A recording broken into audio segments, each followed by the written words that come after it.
Hi అండి, అందరికీ నమస్కారం. Welcome to my channel Shweta's family. నేను మీ శ్వేతాని వచ్చేసానండి. ఈరోజు మరో యూనిక్ రెసిపీతో మీ ముందుకు వచ్చాను. ఈరోజు నేను శనగపిండి చట్నీ ఎలా చేసుకోవాలో చూపిస్తానండి. శనగపిండి చట్నీ అంటే అర్థం కాకపోవచ్చు, దీన్ని బాంబే చట్నీ అని కూడా అంటారు. ఇది మన రెసిపీ అనేది ఎక్కడో కొన్ని చోట్ల మాత్రమే చూస్తూ ఉంటాం. ఇది నేను మీకు చిటికెలో ఇంట్లో ఎలా చేసుకోవాలో చేసి చూపిస్తానండి. నేనైతే ఒక కప్పు శనగపిండి తీసుకున్నాను. దానికి క్వాంటిటీ చెప్తున్నాను. 2 ఉల్లిపాయలు, 1 టమాటా, 4 పచ్చిమిర్చి, చిన్న అల్లం ముక్క, కొంచెం జీలకర్ర, కొంచెం కొత్తిమీర తీసుకున్నానండి. ఉల్లిపాయలు సన్నగా పొడుగ్గా తరుక్కోవాలండి. ఈ లోపల మనం స్టవ్ ఆన్ చేసుకొని స్టవ్లో సిమ్లో ఫ్లేమ్ పెట్టుకొని అందులో బాండీ పెట్టుకొని 3 స్పూన్ల నూనె అయితే యాడ్ చేస్తున్నానండి.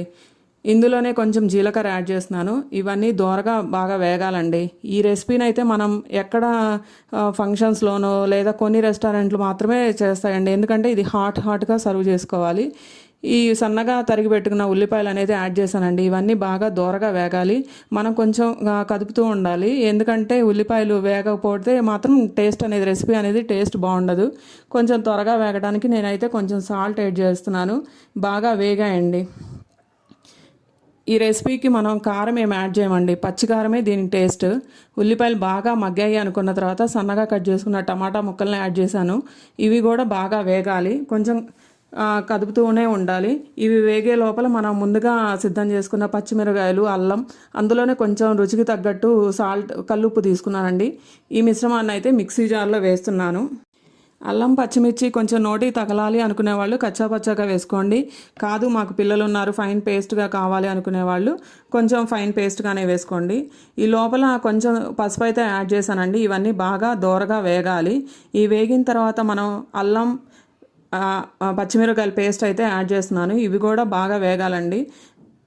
మనం కొంచెం కదుపుతూనే ఉండాలి. కలపకపోతే మాత్రం అడగంటే ప్రమాదం ఉంది. ఈ లోపల మనం ఒక శనగపిండి కప్పుకి 8 కప్పుల వాటర్, ఏదైతే మెజర్మెంట్తో శనగపిండి తీసుకున్నానో అదే కప్పుతో 8 కప్పుల వాటర్ తీసుకున్నానండి. ఇవన్నీ మనం చేత్తో నీట్గా శనగపిండి ఉండలు లేకుండా కలుపుకుంటూ ఉండాలి. ఉండలు కడితే మాత్రం శనగపిండి తొందరగా గడ్డగట్టే ప్రమాదం ఉంది కాబట్టి మనం ఉండలు లేకుండా కలుపుకోవాలి. ఈ మిశ్రమాన్ని మనం టమాటా ఉల్లిపాయ మిశ్రమానికి యాడ్ చేశాను. ఇప్పుడు దీన్ని బాగా గంటతో కలుపుకోవాలండి. లేకపోతే శనగపిండి తొందరగా గడ్డగట్టి టేస్ట్ అయితే బాగుండదు. ఈ లోపల మనకు రుచికి సరిపడా ఉప్పు ఉందా లేదా ఒకసారి టేస్ట్ అయితే అడ్జస్ట్ చేసుకోవాలి. ఈ కొంచెం దగ్గర పడుతుందండి. ఈ లోపల మనం సన్నగా తరిగి పెట్టుకున్న కొత్తిమీరని అయితే యాడ్ చేశాను గార్నిష్ కోసం. శనగపిండి చట్నీ అయితే దగ్గర పడుతుందండి. ఈ కాంబినేషన్ అనేది పూరీలోకి, ఇడ్లీలోకి, దోశలోకి, చపాతీలోకి కూడా ఈ కాంబినేషన్ బాగుంటుందండి. ఈ వింటర్ సీజన్, చలికాలం వేడివేడిగా తినాలనుకునే వాళ్ళకి ఇది అయితే ఒక బెస్ట్ రెసిపీ అండి.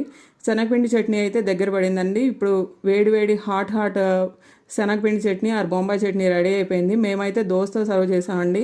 అలా నోట్లో పెట్టుకోగానే అలానే నోట్లో కరిగిపోయే వేడి బాంబే చట్నీ అయితే రెడీ అండి.